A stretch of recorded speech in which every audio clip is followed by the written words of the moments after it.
Good evening, everybody, and welcome to the first debate at the Oxford Union of Hillary Term 2021. My name is James Price, your president, and the motion we will be debating tonight is that this House believes it is none of your business. So to open the case for the proposition is St Anne's Law undergraduate Jack McClure, who is the Director of Digital Operations at the Union, who will now be opening the case for the proposition. Thank you. Thank you, Mr. President. It's in our human nature to be curious. All of us would not be here today if our ancestors had not explored, observed, taken risks, and dared to reach new levels of understanding about the world around us. We live around one another, gaining new wisdom from the happenstances of human behavior. But never before have we seen civilizations become quite so closely knit in terms of proximity, in terms of government policy, and so the potential for interference with our lives has only grown larger and larger. The debate motion tonight is privacy. Privacy forms a major part of one's business. But to me, the phrase, "it is none of your business," encompasses more than just the repudiation of prying eyes. It is a rejection of managerialism, the conceit which blooms when those who administrate aspects of our lives decide they should rule them. It tells individuals that their lives do not belong to themselves, that they are not the true shareholders in their own affairs, that, simply put, a few others know better than you. What we are talking about tonight is the concerted intrusion into the relationships we create with others. Now, tonight for the opposition, I must introduce Beata, one of our press officers, who manages to maintain a YouTube channel of almost 175,000 subscribers. Hopefully we manage to post the video of this debate online before she does. Then Sir Michael Tugendhat, a senior High Court judge who specializes in media, privacy, and defamation. Looking at his ruling on the Sally Bercow defamation case, I'm very glad Sir Michael can't read any of my tweets. Then we have Michael Prescott, managing director at Hanover Communications, and previously political editor at the Sunday Times. It falls on me to note, as a member of committee, that Mr. Prescott is our boss's boss, so we'd better be in our best behavior. Finally, we have Camilla Tominey of the Sunday Telegraph, who covers political affairs and the happenings of the royal family. I will know I've made it in life if Miss Tominey reveals who I'm dating to the wider world. Mr. President, these are your guests, and they are most welcome. Those who seek to make your life their business usually do so out of a sense of false altruism. They create a mirage of good faith. They tell you that it is in the wider interest for your affairs to be subject to their whim. Journalists who illegally hack people's phones say that the public has a right to know about the minutiae of your conversations, that the public has an interest in your life. But in reality, you have become their subordinate, their product, a cash cow, which they can milk as they wish, while still reaping the benefit of popular appeal. While individuals invade each other's privacy on a small scale, there has been no greater vehicle for the purpose of interference ever created in human history than the modern state. Look no further than the events of the past year. A hate speech bill emerging in Scotland's parliament will do away with the dwelling defence if it is passed. These parliamentarians want to make what happens in our homes the business of the nation, believing that it is the state's role to know and judge our private conversations. Like all thought managers, these parliamentarians evoke public morality. But measures like these are not about the public. It is about the manager's control. If this bill is passed by the Scottish Parliament, lawmakers will vest themselves with the conceit that individuals' conversations belong to them, even if they do no harm. You are no longer deemed a person capable of having a conversation without a threat hanging over your head. Legislators aren't creating a moral public, they are creating a nation of automatons. Now the government at Westminster are making our lives subject to perniciously vague statements of law. They have obscured the distinction between guidance and law. We must scrutinize and monitor our own behavior which we have always done naturally, through plague and pillaging, through war and high water. This month, the Derbyshire police stopped, questioned, and fined 2 women £200 for walking 10 minutes from their house with disposable cups of tea. The women were not acting in the spirit of the regulations, police said, but they were wrong. The fine was illegal. Why did the police feel entitled to intrude into their personal business? Why did they make the automatic assumption that they ought to be penalized? For the same reason anxious, uncertain managers do, to justify their position and their power. And this is just a small taste of the modern capacity for tyranny. Forced to follow the spirit of the law, we are obliged to surmise a code of conduct which we think, which we guess, that the managers will like when they survey our behavior. Our lives are no longer our business, our remit. It is theirs. We live for them, not ourselves. Privacy is the first target of those who wish to control you. After all, it is easier to control and regulate people when you know exactly what they are doing. If you vest the power of absolute surveillance into a body, then you create the possibility that one day that body may wrongfully use its powers on you, or your children, or your grandchildren. The opposition may argue that we are safer if we give up our ability to forge relationships away from prying eyes, but this is simply wrong. All the evil which occurs behind closed doors ought not be traded in for a consortium of overseers. It is better to spread the risk of harm amongst all of us than cluster and compact that risk onto a manager whose powers can be used for good or ill. We must continue to claim self-governance. This issue is not just about sex or drugs or corruption or any of the vices which have plagued human history since we emerged from the swamp. It is about being able to live a life of dignity, responsibility, and autonomy out of our own sense of morality, not the demands of the manager. I would put it to the House that it is none of your business, because it is my affair, it is my remit, it is my domain.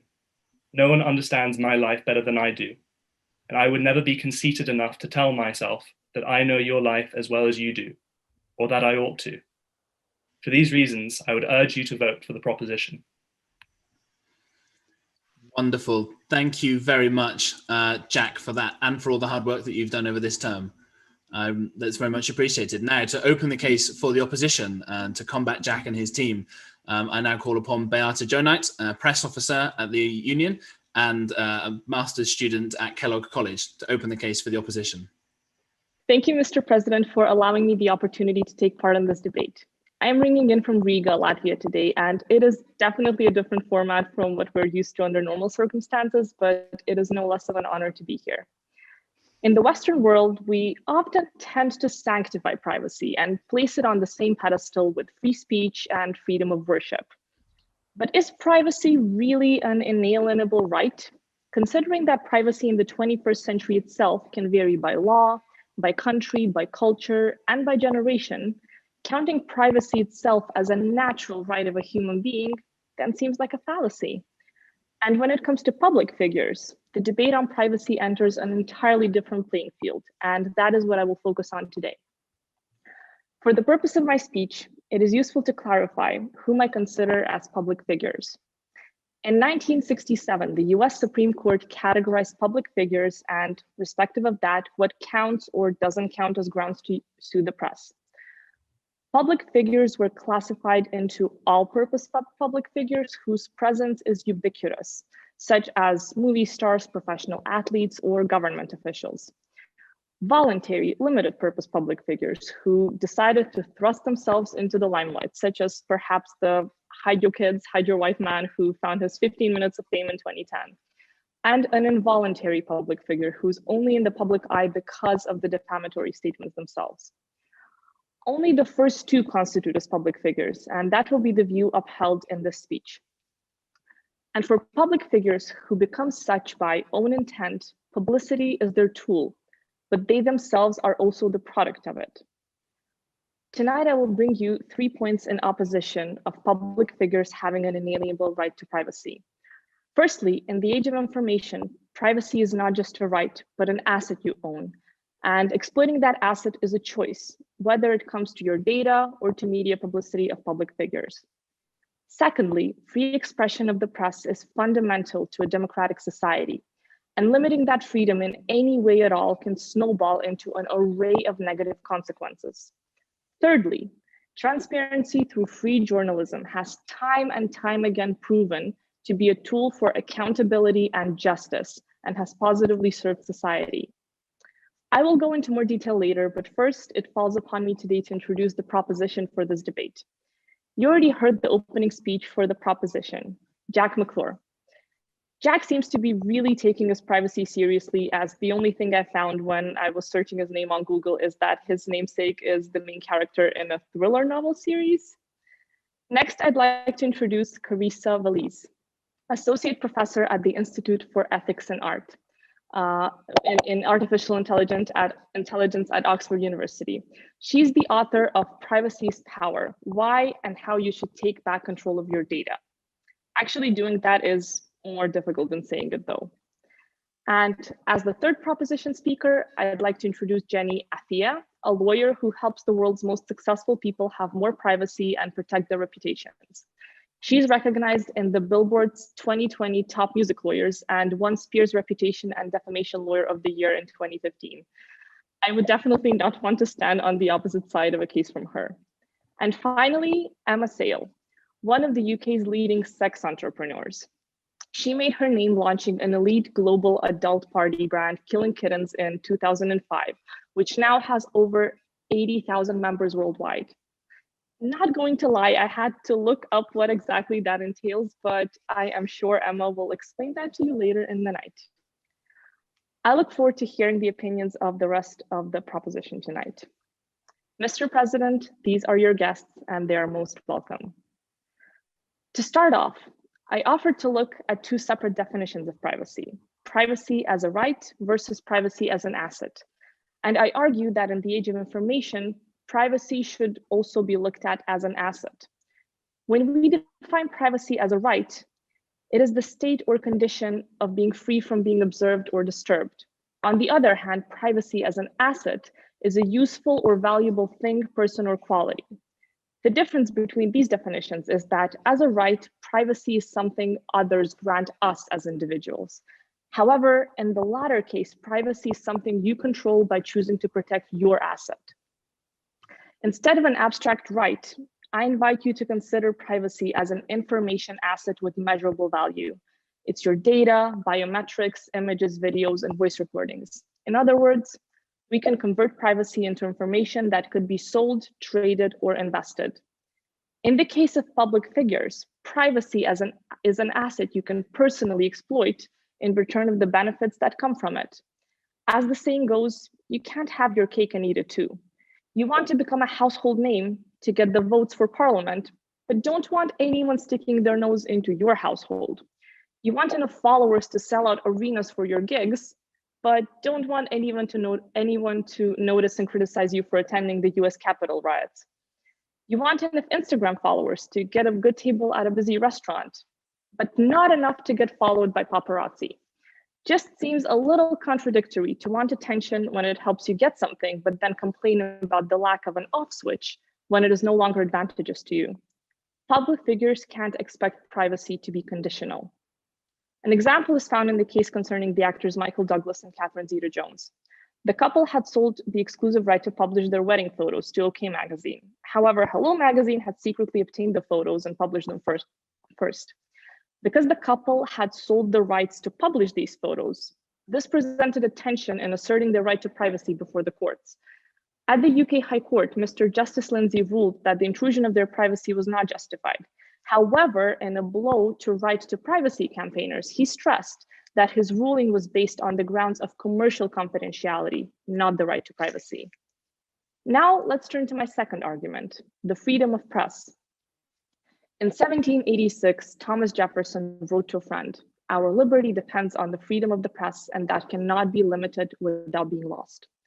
Freedom of expression is a universal human right. It is not the prerogative of the politician, nor is it the privilege of the journalist. In their day-to-day work, journalists, and paparazzi as well, are simply exercising every citizen's right to free speech. A free press is fundamental for a democratic society. It seeks out and circulates news, information, ideas, comment and opinion, and holds those in authority to account.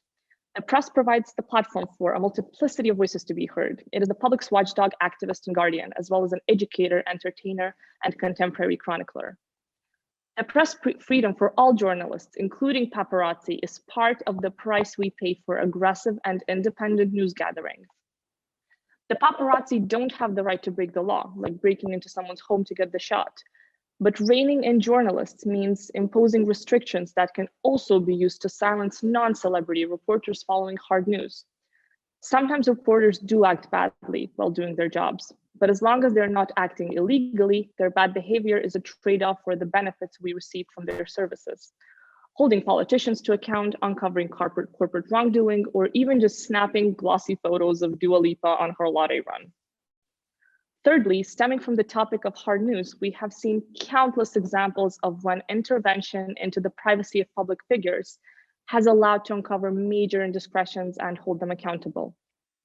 If not for the 2017 story by New York Times journalists Jodi Kantor and Megan Tolley, there would be no Me Too movement, and Harvey Weinstein, among others, would still be walking free. Furthermore, when it comes to political figures, public knowledge about what they do is essential in a representative democracy. Without such knowledge, citizens cannot make informed choices about who they want to represent them or hold public officials accountable. If not for the team of investigative journalists who uncovered a trove of documents, we wouldn't have found out how, at the expense of his citizens, Ukraine's corrupt former president Viktor Yanukovych humbly financed a golf course, an ostrich farm, a private zoo, and a full-size Spanish galleon replica at his multi-million-dollar estate. My point is, transparency, even though it is often used in a more shallow way by celebrity journalists for entertainment purposes, is in most cases a tool for bringing justice to those who deserve it. In conclusion, just like having privacy is a conscious choice for public figures, having independent, aggressive journalism and media outlets is a conscious choice we make as a society by clicking on, scrolling through, and sharing their work. We all sometimes like to put ourselves on a moral pedestal and condone the journalists for frantically running after a public figure. But we also celebrate another journalist from the same media outlet for bringing us a groundbreaking expose on a corrupt politician. It is dangerous to establish a red line of what should and what shouldn't be private, as long as the journalist is abiding the law. In a perfect world, information about someone's overseas money laundering operations would be as openly available on Instagram as the Kardashians' butt cheeks, but that is not a world we live in right now. And while I personally don't care much for the tragedy of Kanye leaving Kim for Jeffree Star, it is a price I don't mind paying for a more open media environment and a more democratic society, because that is my and your business. So when the debate finishes tonight, I urge you to vote for the opposition. Thank you very much for that, Bea. I didn't think we'd get a Kanye West reference in there, but we did. And thank you for all your hard work this term so far. Before I move on to our next speakers, I can tell you the results of the preliminary poll that we asked people watching tonight. And I'm not making this up. It is once again the cursed ratio that in favor that it is our business to know of 52 to 48. And let's see if that changes. And moving on now, I'd like to ask Jenny Afia to continue the case for the proposition. Jenny, thank you. Thank you, Mr. President. I'm going to explain why I so passionately believe in this motion and then discuss the public figure argument that we just heard, which is one I hear most often when the press are trying to justify violating someone's privacy. Before I do so, in case it's not obvious, I'm a mum to 2 small children. And one of my kids' favorite things is when I make up stupid songs for them, sing really badly, and dance around the room looking like a complete idiot. Now, this, of course, happens in the privacy of my own front room. But what if I discovered I was being watched? How would I feel if these most private and precious moments were being observed by anyone and everyone? Actually, there's an entire genre of YouTube videos devoted to this kind of experience. You'll recognize the scenario. An individual who, thinking they're all alone, lets it hang out and indulges in some wild singing and gyrating. Then they have the shock of their lives. They discover that, in fact, isn't the case. They're not alone at all. Instead, there is a person watching and lurking. When they realize they're being watched, you can see and even feel the sense of shame and humiliation. It's that sense of, this is something I'm willing to do only if no one else is watching. I borrowed that example from the Pulitzer-winning American lawyer and journalist Glenn Greenwald. You might be familiar with his reports of American and English surveillance programs, which put the cat amongst the proverbial pigeons, as the stories were based on classified information disclosed by former CIA employee Edward Snowden. Greenwald has spoken to audiences all over the world about why he felt the need to report about privacy and how it's being invaded. Intriguingly, when Greenwald raises the topic, people often say, I don't really care about, sorry about this, Judge. I don't really care about privacy because I don't have anything to hide. When he hears this position, Greenwald gets out his pen, writes down his email address, and suggests that people saying they don't care about privacy, quote, email the passwords to all their email accounts, not just the nice, respectable work ones in their own names, but all of them, because I want to be able to troll through whatever it is you're doing online, read what I want to read, and publish whatever I find interesting. After all, if you're not a bad person, if you're doing nothing wrong, you should have nothing to hide. The typical response at that point is a realization that it's not just those who have nothing to hide that want to protect their privacy. Edward Snowden said that saying you only need to worry about privacy if you have something to hide is like saying you only need to care about freedom of speech if you have something to say. But there is a really profound cost to all of us, which I think the first opposition speaker ignored, that the profound cost if we are forced to forfeit elements of our personal privacy. It's been said that if privacy is forfeited, we lose the sense of a textured, meaningful life. My interpretation of this is that if everything we do is always made public, then we are always on show. We're never able to laugh, to grieve, to row, to make complete prats out of ourselves, like I do in front of my kids the whole time, without the tyranny of the other on our backs. If we permanently live in a Truman Show style world, we can't have true freedom of expression. Hopefully by this point, some of you will be with me that privacy is a fundamental human right. But you might be thinking, based on the previous speech, that's fine for ordinary people, but it's different for public figures or famous people. It was the you can't have your cake and eat it argument we just heard. But there are two major issues with this argument. Firstly, how do we define in the real world who is a public figure? You might say a politician, on the basis that what they do governs our lives, is a prime example of a public figure. Yet other non-elected individuals exert as much, if not more, direct influence over people's daily lives as MPs do, such as captains of industry, policy advisors, people who sit on regulatory bodies, and even journalists. You could say a public figure is someone who is paid with public money, so they are, in effect, employees of a taxpayer. But of course, it's not just politicians who are paid out of a public purse. So are their staff and civil servants, and outside of the public sector, public school teachers, doctors, nurses, firemen and women, prison workers, policemen, and so on. Do they all lose their fundamental right to privacy because they're employed and paid by the state? And what about famous people we heard about earlier? Most of them, might leave aside some of the examples given, but most famous people are famous because they are really good at their job. They've achieved professional success because they are extremely talented.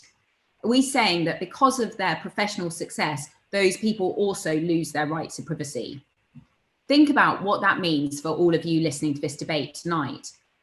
Lots, if not most of you, are going to go on to achieve huge professional success. That could bring you into the public eye.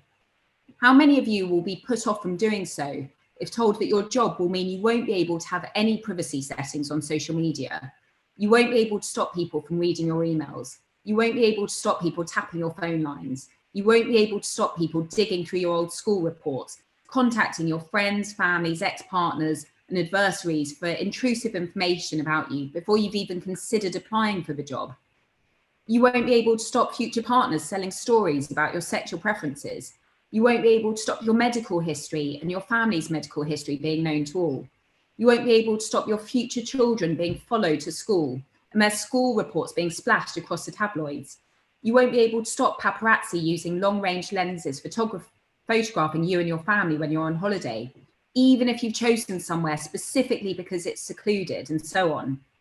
The previous speaker said that essentially, I've never really heard a defense of the paparazzi before, so it was interesting, but essentially that provided the law isn't broken, most journalistic behavior is okay. But I think that's missing the point, that the law is broken the whole time.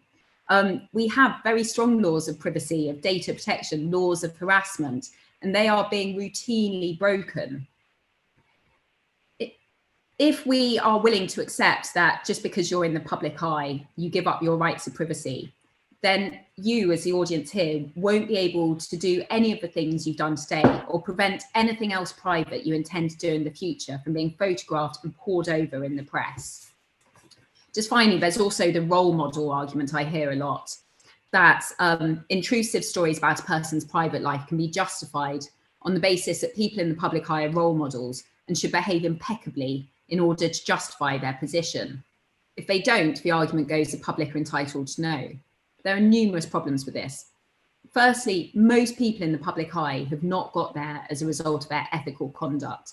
It will have been their right foot or their singing voice or some other part of their anatomy that's propelled them to fame.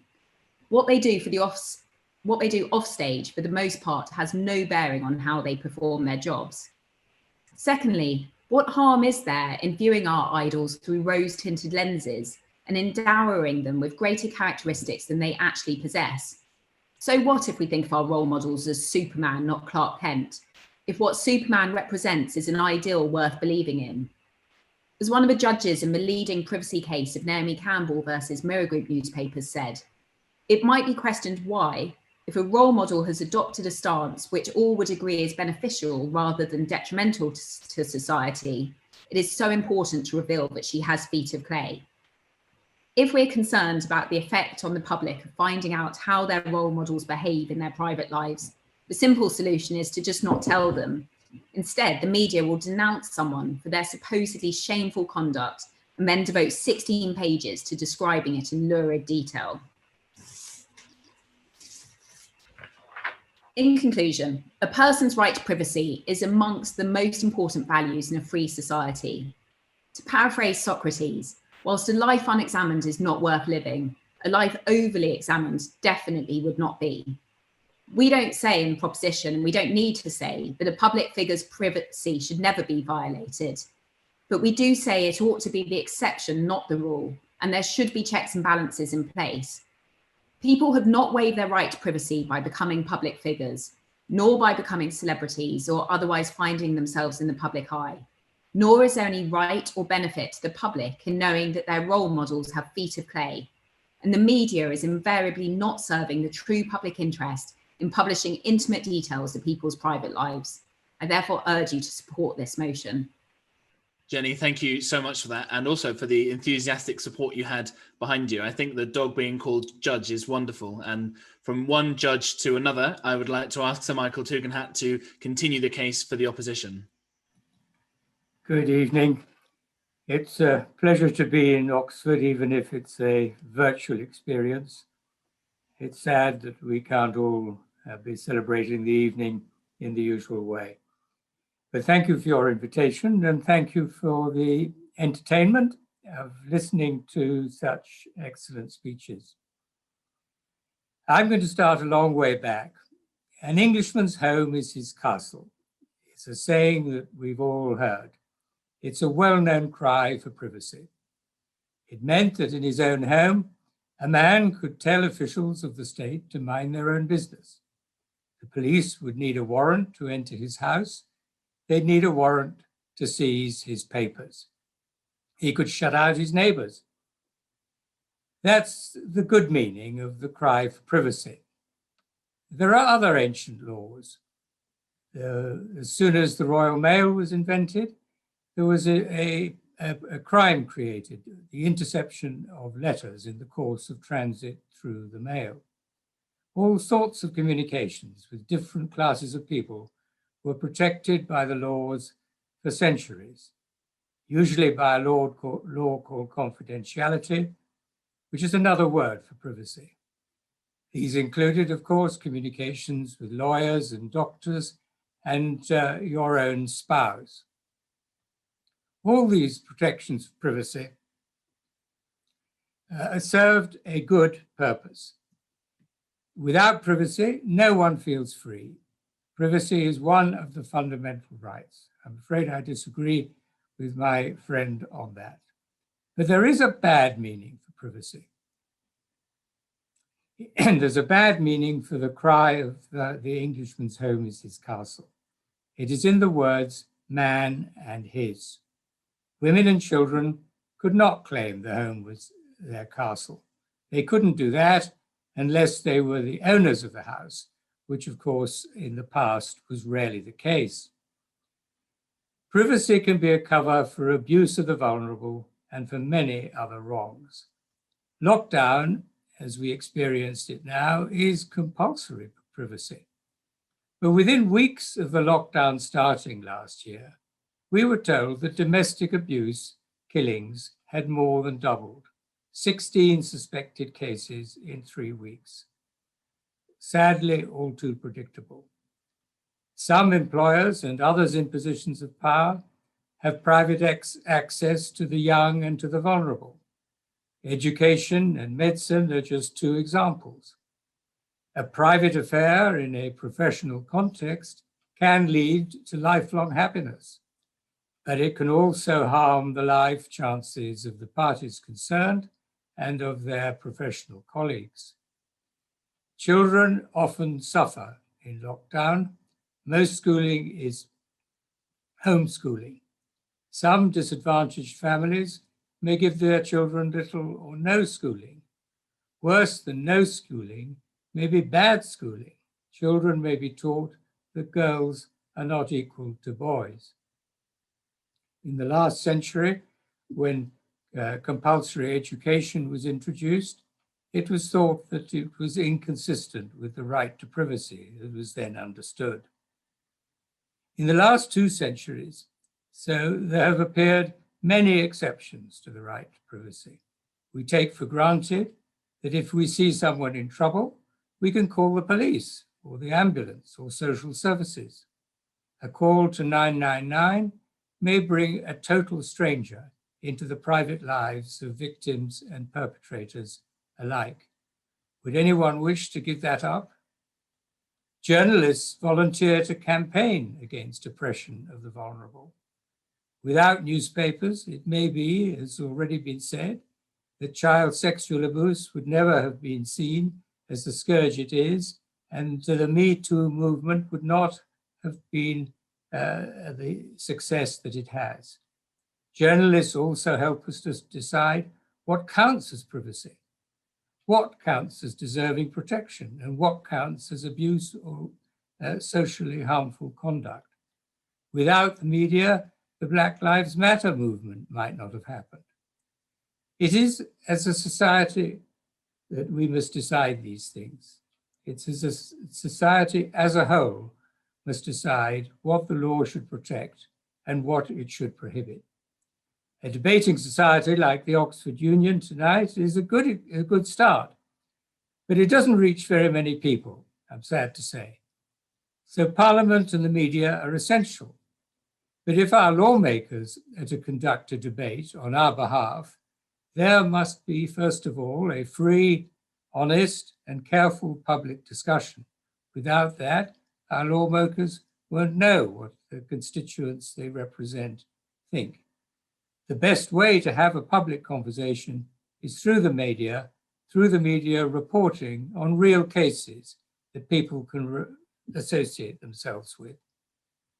It's not always easy to find the line that divides what should be kept private from what may be made public. Examples include health, disability, and criminal records. Also, religious and philosophical beliefs, and many other sensitive matters of personal information. We live in a meritocratic society. We're proud of that. But meritocracy requires discrimination. Everybody who gets to Oxford has been the beneficiary of the most rigorous discrimination. Discrimination on grounds of merit is, we all believe, fair and just. But what counts as merit, or the lack of merit? For example, many young people acquire criminal records. So we must decide what counts as a serious crime, which must never be forgotten, and what counts as a crime which is less serious and for which rehabilitation and the right to be forgotten should be available. It's known that if it's known that a person has a condition or record, they may not be eligible for a mortgage or a job. The stakes are enormous. The disclosure of a criminal or medical record may destroy a career. But on the other hand, if that record is not disclosed, the risks of harm to members of the public may be equally or even more serious. There has to be disclosure in those cases. So the question, what is to count as private, is not just a matter of personal choice. It's not just a matter of status. These questions affect everyone. Everyone's opinion counts. And when there is a dispute on these issues, as there constantly is, it sometimes ends up in Parliament or in the courts. In Parliament and in the courts, there's the greatest possible freedom of expression. It is possible to argue for almost any proposition in court or in Parliament, however shocking. Outside the courts and Parliament, discussion can't be quite as free. Too much harm can be done by dishonest or careless talk. If we don't discuss these issues freely, insofar as it's legal to do so, we're not a society at all. Some people shout their opinions of those with whom they disagree. They do not want to listen to what they do not want to hear. That leads to the breakdown of society. A society is a group of people who see themselves as a group, who see themselves as having things in common. Or as President Biden put it yesterday, a people is a multitude defined by the common objects of their love. People who live in too much privacy may live side by side, but they cannot be living together. There are different levels of society. Some things we discuss only with our loved ones. Other things we discuss with a wider circle of friends. And some things we discuss with the public at large. But in all these discussions, we must speak freely, honestly, and carefully if the discussion is to bring us together as a society. So I'm afraid there is no one answer to the question raised by the motion we are debating. Privacy and freedom of expression are both fundamental rights. Sometimes they appear to conflict with one another. More often, they lead to the same end. It's only some things that are none of your business. Thank you. So Michael, wonderful. Thank you very much for that. I hope that everybody, at least in this debate, feels that they can speak, as you say, freely, honestly, and carefully. I'd now like to ask Dr. Carissa Feliz to continue the case for the proposition. Thank you so much, and thank you for the invitation. It's a pleasure to be here. I'm finding myself that I quite agree with Sir Michael's conclusion. The question is not whether we should all have complete and full privacy at all times or none at all. Both those extremes are incredibly undesirable. The question is, how do we get the balance right? And what I want to argue is that currently we have the balance outrageously wrong. The kind of data society that we have built, the kind of surveillance economy that we are subjected to is incredibly dangerous. It is a violation of our rights, and we shouldn't accept it. We have forgotten and we have underestimated the value of privacy. And I want to challenge a few myths that are very common about privacy. One is that defending privacy doesn't mean doing away with the media or the police.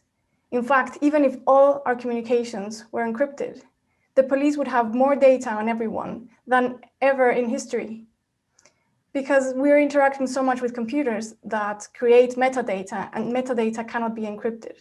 So even if we had much more privacy than we have at the moment, the police would still have more data than ever. Another myth is the idea that it is our choice to give up our privacy. Every time we scroll, every time we accept cookies, it's our conscious choice. And there are many ways in which we can refute this idea. One is that deal wasn't really struck by us. We were informed of it decades after it happened. And once we had become hooked to these devices, and it seemed like we couldn't get out of the deal anymore. The first time you open an email account, it probably didn't occur to you that you were giving up your data. It certainly didn't occur to me, and we weren't really informed about it. A second reason why it's not really an informed choice is that there's no such thing as meaningful consent when you are saying yes to the collection and analysis of your data, and you have no idea who is going to end up with that data and how it will be used and what kind of inferences could be made from it in 5-10 years' time. And not even data analysts can tell you that. So how can we say that it's an informed choice when we don't even understand what we're doing? A third reason why consent doesn't really isn't really good enough, and another myth that I want to argue against, is the idea that privacy is individual. So if I have nothing to hide and I'm not very shy, then I have no reason to protect my privacy and I can consent to my data being collected. But actually, privacy is collective. It's not individual. And I don't have the moral authority to give up my data when that impacts you. So for instance, in the case of Cambridge Analytica, only 270,000 people actually answered the survey and consented for Cambridge Analytica to collect their data. With that, Cambridge Analytica had access to 87 million people who were the friends of the 270,000 people, and they didn't know and they didn't consent to that. And with that data, Cambridge Analytica built a tool that tried to profile voters around the world. So what moral authority do I have to give up my data for the purposes of swaying an election? I argue that none. So privacy and personal data is not like property in that sense, because my data contains data about other people. So for instance, if I do a genetic test, I am exposing my siblings, my parents, my kids, and even future kin and very distant kin who might have very bad consequences from it and didn't choose and never knew about it. So it's not an informed choice, and privacy is collective, is not individual, which is why I argue in my book, Privacy is Power, that we should end the data economy. The vast majority of the benefits of the data economy can be achieved in other ways, and the disadvantages are too weighty. We should think about personal data as a kind of toxic asset, something like asbestos. Asbestos is incredibly cheap to mine. It's very useful because we can build things with it and they won't catch fire, and it's very durable. But it turns out it's incredibly toxic, and hundreds of thousands of people die every year from cancer, from exposure to it. And there's no safe threshold of exposure. In the same way, personal data is very cheap to mine, it's very useful, but it's incredibly toxic. And it is poisoning individuals by exposing us to harms like discrimination, unfair discrimination, and extortion, public humiliation. It's exposing institutions because every personal data point is a potential liability, potential lawsuit, a potential loss of face. And especially it's poisoning society. It's undermining equality. You and I are not being treated the same online. We don't pay the same price for the same service, depending on whether we have a Mac or a different kind of laptop, or whether we live in one postcode or another. We don't wait the same time in waiting lists, even in commercial ones, according to our data. We're not shown the same ads. If you're a man, it's likely that you will be shown ads for higher paying jobs. And it is polarizing society by targeting propaganda in ways that inflame conflicts. And it is jeopardizing democracy itself. One of the lessons we have to learn is how personal data has been used in the past.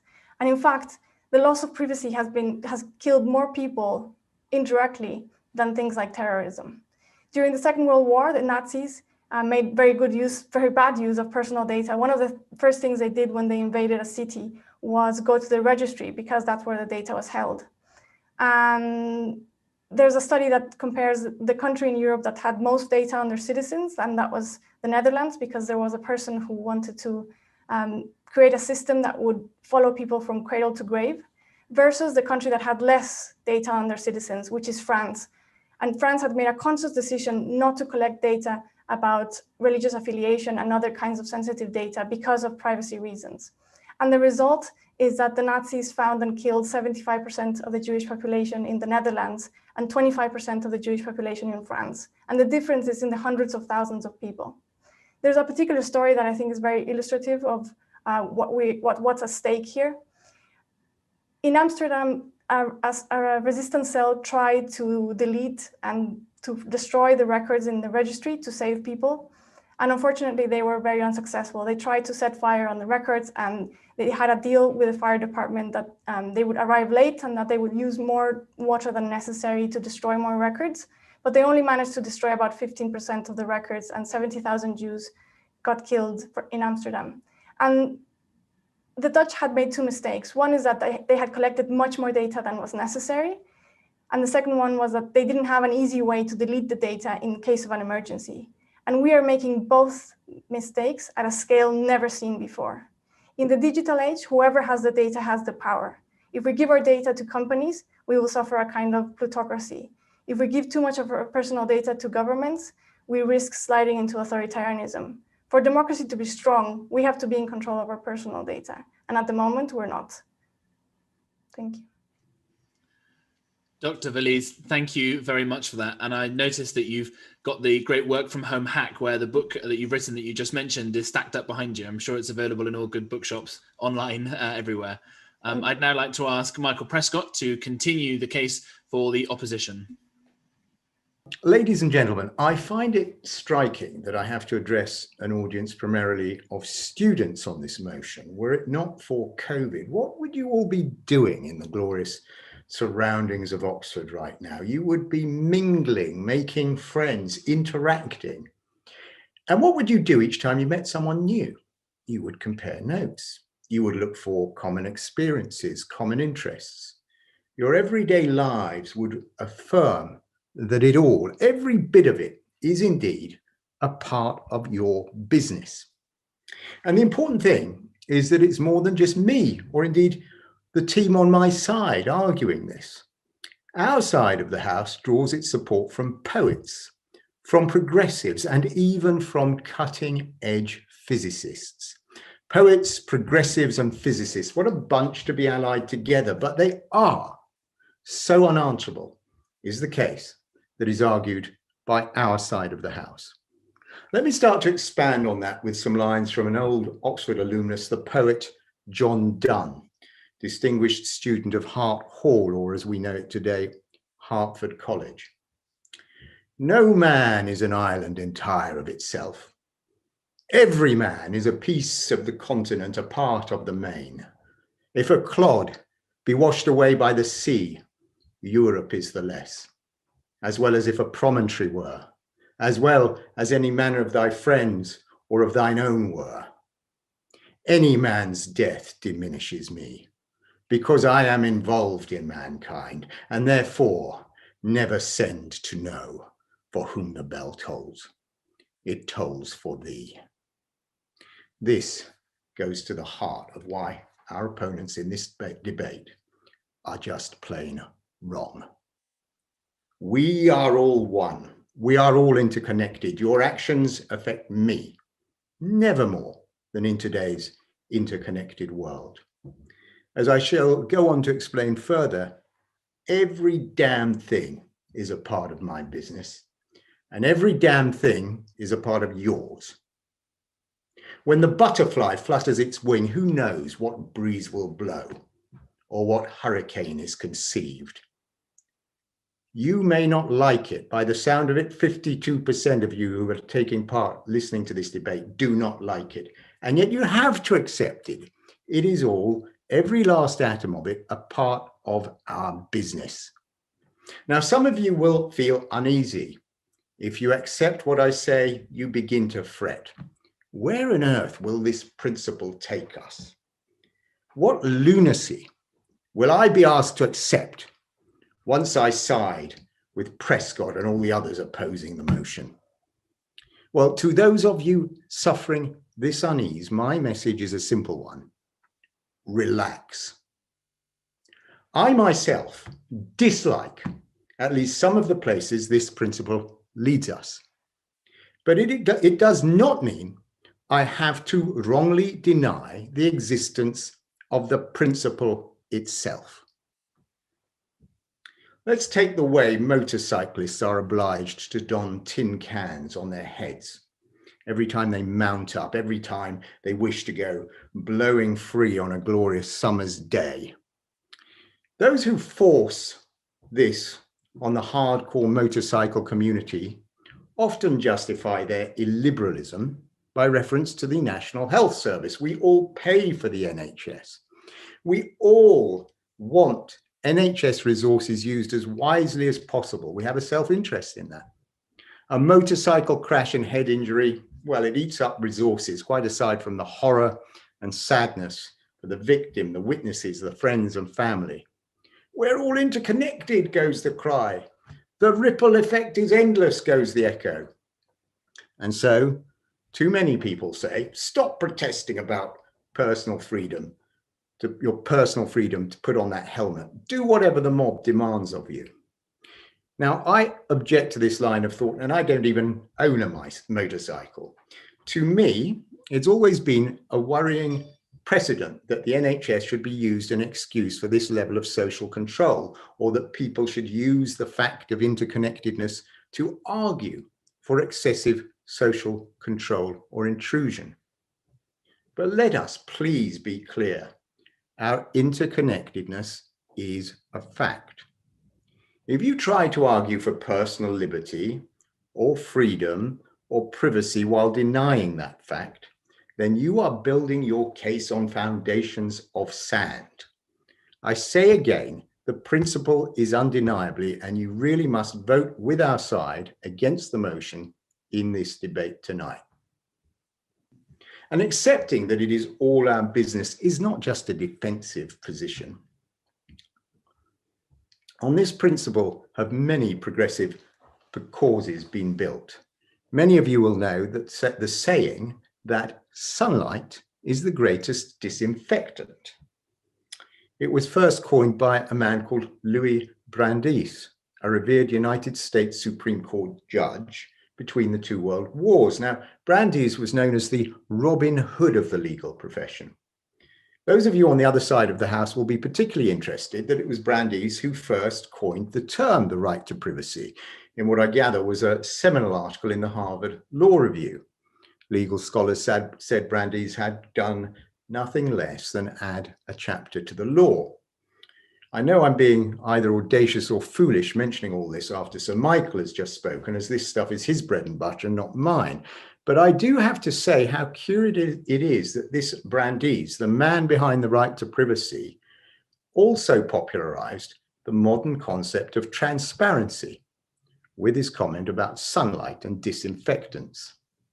The legal discourse about how to balance the right to privacy with freedom of speech and freedom of information is a complex field.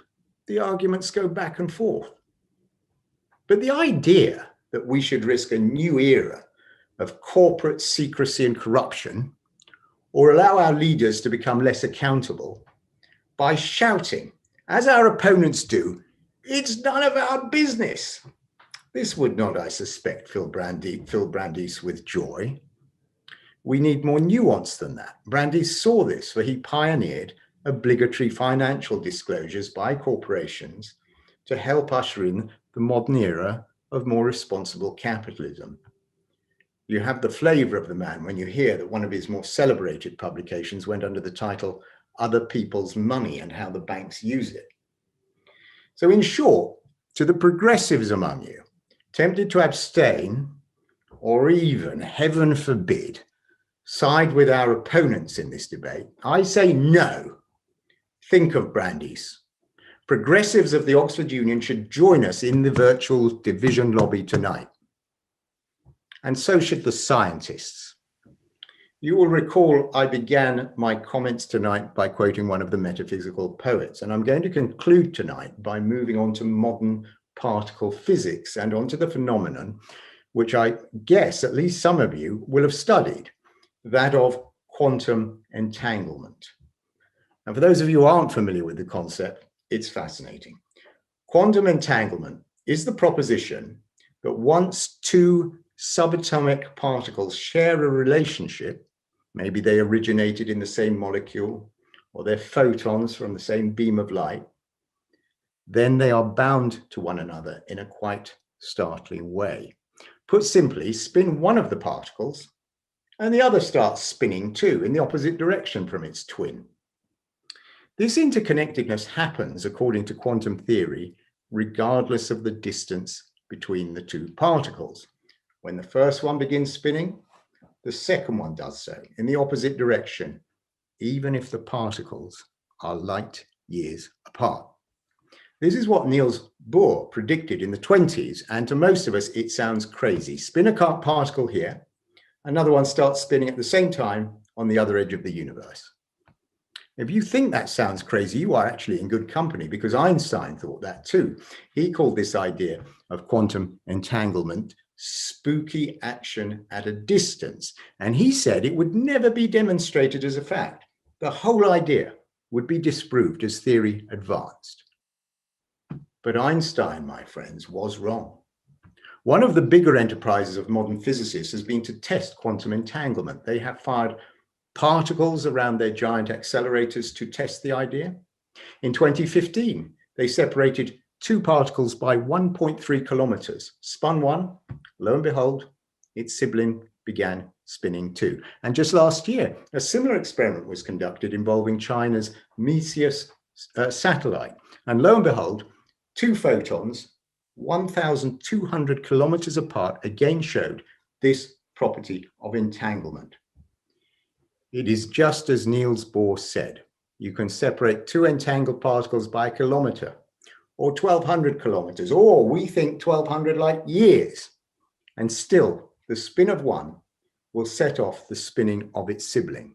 And at the Massachusetts Institute of Technology now, they've done experiments suggesting this principle is detectable in the real world, and the joint head of physics there says quantum entanglement is impacting our bodies and the objects around us every day. The particles are connected, ladies and gentlemen. The business of one subatomic particle is very much the business of another subatomic particle. Imagine the quark going happily about its business off down to the shops when suddenly, bang, it starts spinning on the spot. No request, no notification, just bang. A particle sent to Earth from a space station starts spinning immediately. Its sibling also does the same, regardless of the distance. I promised you when I began remarks that I would explain how our side of the house draws support from poets, progressives, and the most cutting edge of our physicists. From the mysteries of the atom, right through to those inside the poet's head, the message is the same. Our opponents in this debate are wrong, wrong, wrong. Do not let worries about 1984 style TV sets or state spying or the tabloid press cloud your judgment. Those are secondary matters. What is ineffable is that everything really is the business of each of us. No person is an island, said John Donne. Well, I want only one island in evidence tonight, a tiny island of support for the motion, dwarfed by an open-minded, confident, common sense majority voting against the motion. Yes, Mr. President, I ask this House to reject the motion. Goodness. Progressives, poets, particle physicists, and Prescott, thank you very much for that speech. And I'd now like to ask to reply to that and to round up the argument for the proposition, Emma Sale. Hi. So Prescott's claim that we should all believe the opposition due to the alliance of poets, progressives, and what did he say, physicists, is kind of like saying that, you know, sage is the gospel of truth at the moment, really, isn't it? But that's a whole different debate that let's not get into. Privacy, and I'm also not going to go into a full-on orgy chat now, which will probably disappoint everyone in the audience, to do with killing kittens, because let's be honest, that's all, private members in the privacy of their own homes and private venues doing whatever they want to do. So it's not something I'm going to really talk about. Privacy is about personal autonomy, freedom to decide matters relating to the individual. To maintain that autonomy, the individual needs control over information relating to him or herself. Of course, there needs to be limits and balance, but it needs to start with control. The big theme here is not privacy full stop, it's privacy by control, i.e. it's a right that people can choose to retain and protect, waive completely, or to a certain extent pick and choose, a riskier game. The hostile online environment we now live in means the balance needs to be tipped in favour of handing back control to the individual. We can no longer rely on the judges to strike the right balance in difficult cases. Technology plays a massive part. Judges are powerless when pitted against the big tech like Twitter and Facebook. This is clearly illustrated by the John Terry Wainbridge story from 2010 and looking at the lasting damage in 2020 thanks to social media. Terry starts seeing Wainbridge's ex-girlfriend. There's no evidence of a sexual relationship. It's still to this day denied. The Sun gets wind of this and Terry seeks a privacy injunction. He tries to do it anonymously. So Michael denies it because his lawyers gave the impression it was more about Terry's reputation and his commercial interests. Really? Apparently, the fact that Terry didn't want the Sun speculating about his relationship with his former teammate's girlfriend had nothing to do with the massive intrusion this would cause into his private life. Not to mention the private lives of Wainbridge and Perenzel, the woman involved. This is a tale that invokes a multitude of still relevant issues: the limits of privacy, the obligations of celebrity, the boundaries of press freedom. What happens when the law unto itself, unregulated digital big tech media, meets the old combined with the public's voyeuristic thirst and irresponsible sleazy curiosity for what famous people do in the privacy of their own bedrooms? A decade on, Bridge still gets the words John Terry shouted at him every time he walks past a building site, or posts a fitness video on social media. Terry's personal brand was irrevocably tarnished, the England captaincy stripped from him and his status as the villain cemented. But really, the human core of this story isn't about football at all. It's the families involved, the children, and the woman branded a homewrecker for life, despite no proof that the affair actually happened. This sex shaming, when it comes to privacy, I hear stories of every day through our members. Sex tapes recorded without consent, sent into the digital universe forever. We used to be able to explore and experiment sexually without judgment, in private, with what goes on tour stays on tour. Now what goes on tour goes on social media, into chat rooms, judged, trolled, edited, turned into memes and sent to every member of your family through 10 different digital methods. As Blackadder said, just you, me, and the entire English-speaking world. The idea that it is in the public interest to learn about the sex lives of anyone, even Boris, is ridiculous unless it demonstrates criminal wrongdoing, especially now that it's virtually impossible to undo once it's out there on social media. It was clearly seen in the case of Max Mosley versus News of the World. It's worth remembering how remarkable that decision was to sue the News of the World. He refused to be shamed. He refused to accept that he'd done anything wrong. The only question is, he says, did everybody consent? And are they capable of giving consent? And the answer to that was yes. He was expected to slink away with his tail between his legs, shamed and publicly embarrassed. If your privacy has been breached so profoundly, going to court will only result in your life being spilled across the papers again. His immediate reaction was, it's just sex, for Christ's sake. He sued and won, successfully proving that the Nazi story was a fabrication in the High Court. They made it up, and they made it up because if they hadn't, it would have been illegal to publish the story. By alleging Mosley was a Nazi, the News of the World claimed a public interest defense for breaching his privacy, but the High Court found against the paper. Was there any public interest in exposing the personal interactions of any of these cases of unelected private individuals beyond our own sordid interest? Does the press exist simply to satisfy the desires of the public, or must it stand for more? What are the human consequences of our thirst for gossip and the means by which it is satisfied? A decade on, these are questions that we are still asking. Even if Terry wanted to control his privacy and reputation, what is wrong with that? Unfortunately, These days, many invasions of privacy are simply outright criminal conduct, and there is no countervailing public interest argument whatsoever. Recent examples of online privacy violations include a female reality TV show star, who I won't name, who was filmed without her consent having sex with her boyfriend. He then sent the video far and wide, and it's still all over Twitter. For me, personally, anyone watching and sharing that video is as guilty as the person who uploaded it. But because she chose to go on a reality show, does that really mean that her private life is fair game and her right to a private life null and void? I would say absolutely not. She has a right to control that information taking place behind closed doors. Another example, the British backpacker in New Zealand, raped and murdered, who within days of her body being found, had her dating profile, interest in BDSM, and rough sex history splashed across the front pages of global media, online and offline, with implications that she deserved to be raped, she was asking to be raped and killed. Even if you agree that privacy rights should die with the individual, who was thinking about the privacy rights of the family when it was published? They are not in the public interest. There is no gross hypocrisy occurring and no threat to national security. There is a huge point of sexualization of women when fighting the right to a private life. Who is fighting Parencel's corner in the Terry case? Or the Love Island girls' right to a private sex life? Or the fact that BDSM and the enjoyment of rough sex does not set you up to be raped and killed? How many of you students watching this would like your social activities now being available to your children in 15 years' time? I wouldn't, as a student, when I look back at my uni days.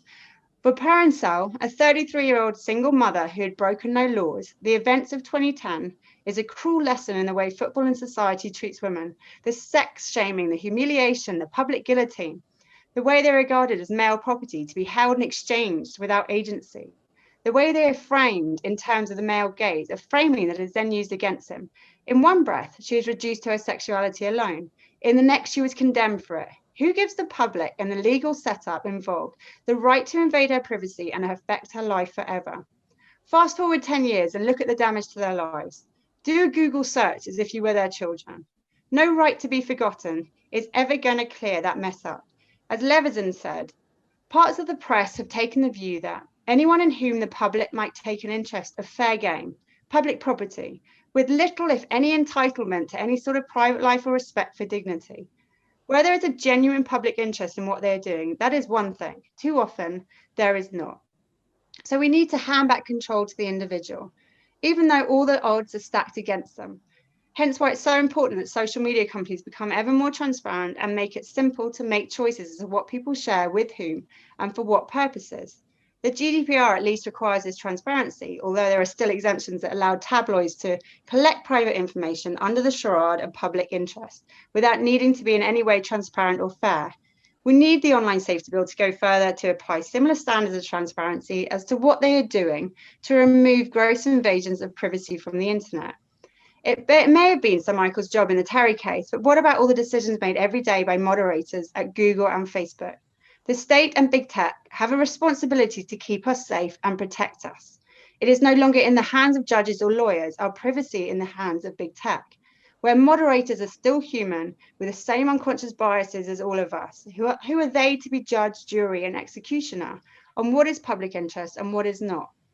When it comes to sex, it's simply no one's business. As long as no one is getting hurt, then who are I or you to judge anyone? In the words of Hannah Arendt, a life spent entirely in public, in the presence of others, becomes, as we would say, shallow. While it retains its visibility, it loses the quality of rising into sight from some darker ground, which must remain hidden if it is not to lose its depth in a very real, non-subjective sense. If we don't rescue back control of our privacy, then are we all happy just living in the shallows, is my question to you. Emma, thank you very much indeed. That was the closing speech for the proposition of the motion. And to finish the case for the opposition and to close our whole debate on that this House believes that it is none of your business, I'd like to ask Camilla Tominey to round up. Thank you very much, and thank you for having me, President. I'm conscious that we are quite short on time, so I'm going to kind of keep it brief. But I think you probably don't need a subject access request or a surveillance camera to know that I am in the business of knowing your business. I'm a journalist. I work for the Telegraph, and that is my job. It is my job not just to be curious, as Jack said at the very beginning of this debate, but actually to be a nosy Parker. And I think what we need to differentiate between here is there is a difference between what the public wants and indeed needs to know and what the state needs to know. If we go through the speakers one by one, we look at what Jack said. Jack was pointing to a situation where the state was seeking a huge amount of information about our lives. And yet many of the examples he cited, we wouldn't know about if it wasn't for the fact that the press had not minded their own business and decided to report on it. He talked about journalists illegally hacking phones. Well, thankfully, there were other journalists who were willing not to mind their own business and to report on their erroneous and criminal colleagues who were carrying out these illegal acts. Similarly, he referred to Scotland's plans to invade our privacy when it comes to our own speech within closed doors. He talked about Westminster. He talked about the Derbyshire police trying to criminalise those two people who were meeting for a coffee. Again and again, you only know that this happened because we told you so. So when we talk about a notion which is saying it is none of your business, no, it can never be none of your business. There is always an element where it may be some of your business, and equally where it may be justifiably so for you to stick your nose into other people's business, not least when it comes to exposing corruption and other serious issues. Jenny painted quite a dystopian picture of a world where people would constantly be peering over the garden fence, that people were constantly interested in other people's private lives to the point where they couldn't have one. Well, I'll argue that that is really a 1980s view. It's a 1984 view of what life is actually like, because actually the celebrities that exist today and go around are protected from press intrusion. They're protected from press intrusion by the law. They're also protected by the journalist's conscience, which is embodied in the Independent Press Complaint Commission's IPSO or Code of Conduct. We know that we are not allowed to persistently pursue high profile or other figures. There are huge amounts of information about what we can and can't do when we're reporting on any given subject. So unlike the internet, and there's been quite a lot of crossover in talk about the different elements that invade our privacy, unlike the internet, which does, unfortunately, as Emma's acutely pointed out there, publish with impunity, the press is held to very high standards, and particularly the written press. It may have been the subject of Leveson's ire, but we have a great more accountability than the average blogger who seems to be able to publish what they like without being punished at all, or indeed some of the big technology company that Emma also touched on in her speech. Yes, of course, we're not saying that anyone who becomes famous, as Jenny then said to students who might be seeking a career in show business, we're entitled to invade their privacy. But equally, I think it's ludicrous to suggest that because someone is famous, we put them on a pedestal that they can never fall off. Of course, we should be teaching our children that even our heroes and idols make mistakes, that nobody is perfect, and that also it's good that when people are caught out, that they apologise and atone for their sins. I think we're going down a very dangerous path if we do view everyone with, as she suspected, rose-tinted spectacles, simply by dint of the fact that they might be good at acting or kicking a football. Carissa made some really interesting points, which I think the newspaper industry would support in terms of the quite pernicious levels of intrusion into the public's lives, not least when it comes to the idea of data harvesting. She cited a lot of examples where privacy is invaded and we simply just don't know about it. Conversely, when you think about the press, the invasion itself occurs upon publication.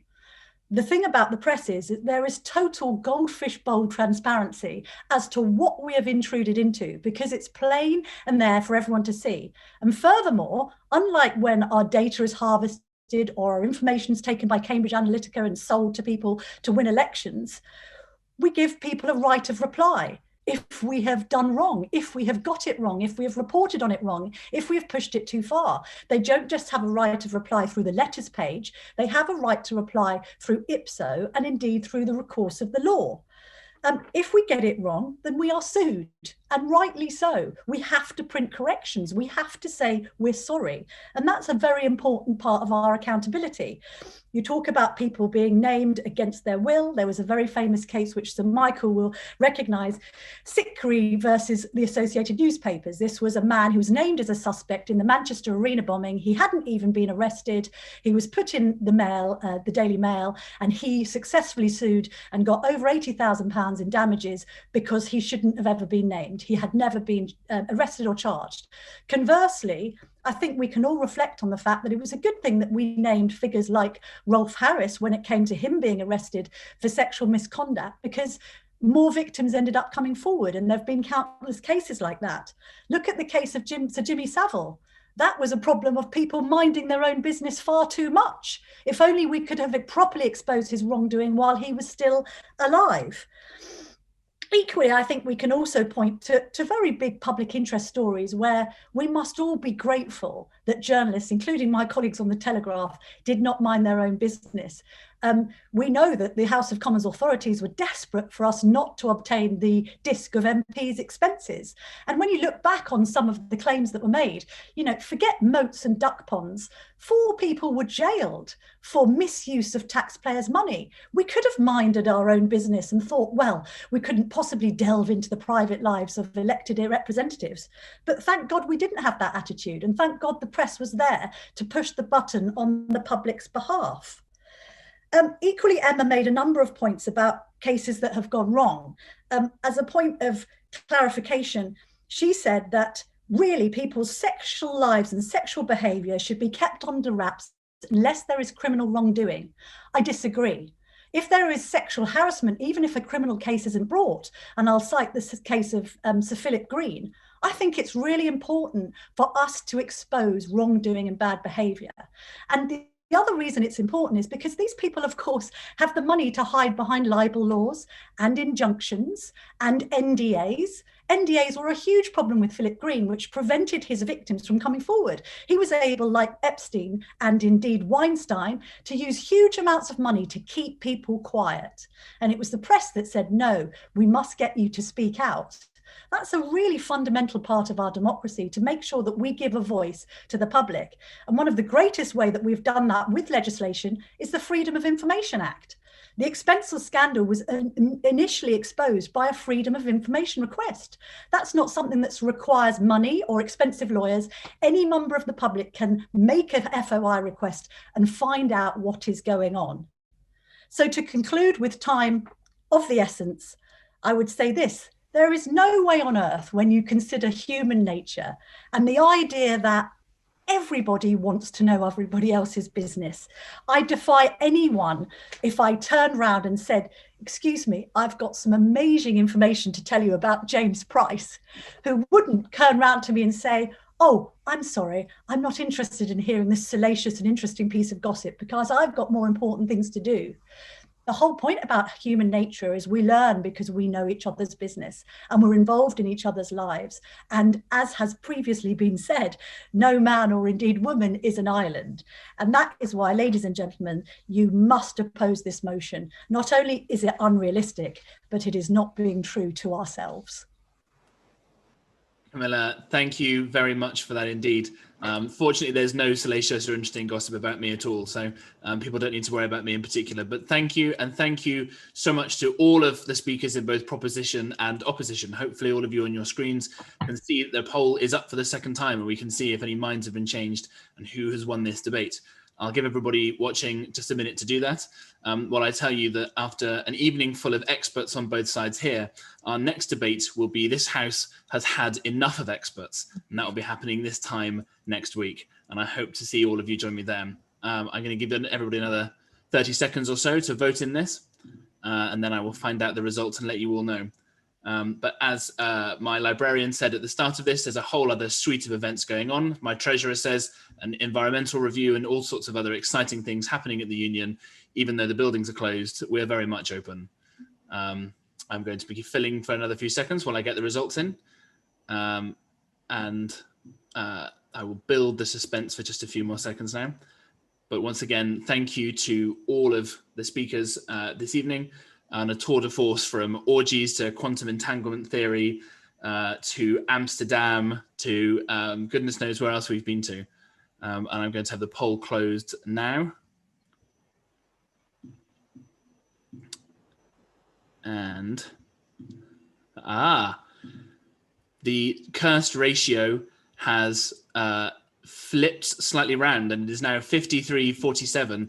This House does believe that it's not any of your business. So thank you very much to all of the speakers. Look forward to seeing all of the speakers in future debates, hopefully in person, and to see the rest of you virtually for future events next week. And with that, for the first time, I remain James Price, Worcester College, and your president. Woo.